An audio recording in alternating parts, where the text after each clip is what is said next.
What's up, everybody? I'm T, and tonight we're going to discuss planning a cruise to the Panama Canal. It's exciting and wonderful, but it also can be very overwhelming. I mean, do you want to do a full transit? Do you want to do a partial transit? Do you want to go through the old locks? Do you want to go through the new locks? Come with me as we deep dive into all this information. First, let's discuss full transits. Full transits are going to require you to have around 14 to 16 days of free time away from home and work. Obviously, they're going to be a little more costly as well. You can go eastbound on a full transit or westbound on a full transit. I usually go eastbound, which I fly to the West Coast, Seattle, LA, go down the coast of California, come into the canal on the southern side at Panama City, transverse the whole 50 miles of the canal, end up in Cologne on the Caribbean side, and then come back to either Fort Lauderdale or Miami. But you can also go the other way, where you start in the East Coast port, go through the Caribbean, go north to south in the 50 miles of the canal, and then cruise back up California to LA or Seattle. In a partial transit, you usually start in an East Coast port. You sail through the Caribbean and you enter into the canal at Cologne, and you go through the Gatun locks. So they raise you 85 feet. You end up in Lake Gatun, and at that point, you just turn around and you come back out the way that you went in. So obviously, you're going to only see half of what the canal has to offer. When you do a partial, you're going to miss a lot of very interesting features of the canal. You're going to miss the Galliard Cut. You're going to miss Gamboa. You're going to miss Miraflores Lake, the Pedro Miguel locks, the Miraflores locks. So really, a partial transit, in my mind, is really not partial, because partial means to me like half. But actually, you only see really about a third of the canal when you do what is called a partial transit. Now, one good thing about partial transits is a lot of companies, once the ship gets into Lake Gatun, they will anchor, and they actually will take people off and let them do excursions. And so you can go on an excursion that would take you on a smaller ship, actually it's a boat, a smaller boat that will take you through the rest of the canal, and then they will put you on a bus and bus you back to Cologne. So I did a partial transit last month, and we anchored in the lake. We had people got off, did all kinds of excursions.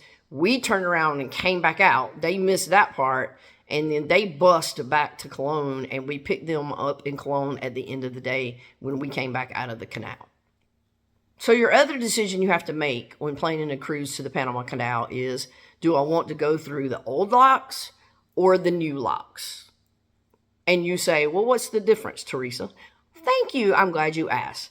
So the old locks were completed in 1914. They're an amazing marvel of engineering, considering the lack of technology that we had at that time. The old locks are going to have gates that control the water that are a V-shaped, so they swing, open, and close. You have mules, and these are electronic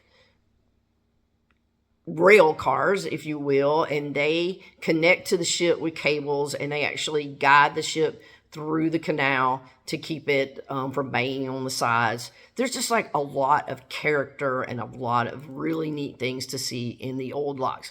Now, the problem is that they are smaller, and so you can only fit up to a certain size ship in the old locks. The ships that can go through the locks are called Panamax or smaller. So if you're trying to plan a cruise, you want to ask whoever you're planning a cruise with, is this a Panamax ship or a Neo-Panamax? Because Neo-Panamax are the bigger ships, and they must go through the new locks. The new locks were built in 2016. They are really not super interesting. A tugboat pulls the front of your ship to keep it in line. There are no mules. The gates are rolling gates. So instead of opening and closing like the old lock gates, they just come out from the side. They roll across and shut the lock and then they roll back and open it back up. It's just, in my opinion, it's really kind of boring to go through the new locks. I went through the new locks last month when I went on that trip, and, you know, it was like, okay. But anyway, it's my opinion.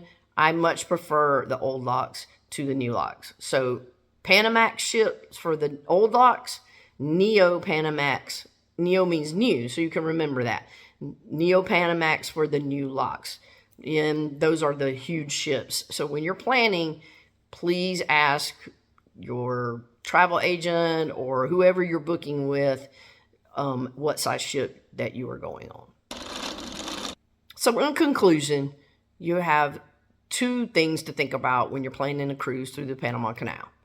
The first one is, do I want to do a full transit or a partial transit? Each of them have their advantages. Each of them have their drawbacks. And the second thing you want to think about is, do I want to go through the new locks or do I want to go through the old locks? Now, if you're a big ship kind of person, then you're probably going to have to go through the new locks. But if you like the smaller, quainter ships like I do, then you can go through the old locks and absorb all that character that they have. If you have any questions or you want more information, you are welcome to contact me. My information will be in the description below. So just find that and contact me, and I will be glad to answer any questions that you have about planning a ship, planning a cruise to the Panama Canal.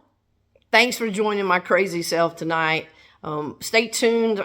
My next video is going to be on golf carting around Bonaire. That's one of my favorite islands. All right. Peace and love.